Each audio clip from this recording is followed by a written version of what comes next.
Homeopathic medical association of ইন্ডিয়ার 50 বছরের সূচনা উপলক্ষে হোমিওপ্যাথির জনক ডক্টর স্যামুয়েল হ্যানিম্যান ও বিশিষ্ট হোমিওপ্যাথি চিকিৎসক ডক্টর JN কাঞ্জিলালের জন্মবার্ষিকী পালিত হল নলবন ফুড পার্কে।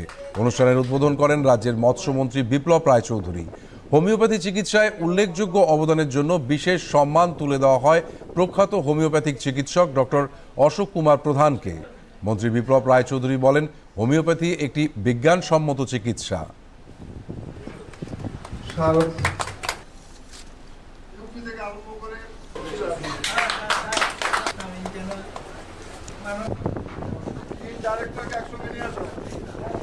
কাঞ্জিলাল আমাদের কোলাঘাটে গিয়েছিলেন, তখন আমরা বয়স কম, খুব ছোট ছিলাম, অত গুরুত্ব বুঝিনি, পরে বুঝেছি।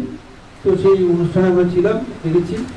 আর ডক্টর দুবে বলে এক ভদ্রলোক ছিলেন, সমাজের এখানে চিকিৎসা করতেন, দুবে।